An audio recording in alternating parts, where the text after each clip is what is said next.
Before you begin, remove the base enclosure, battery bracket, and battery.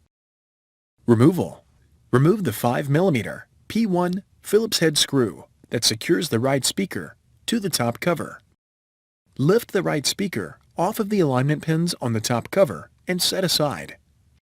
Using minimal force, lift the locking bar up on the card reader board ZIF connector and disconnect the card reader board ribbon cable from the card reader board.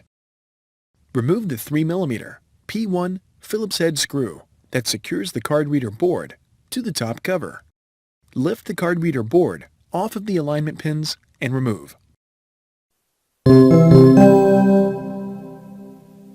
Replacement. Place the card reader board onto the alignment pins on the top cover.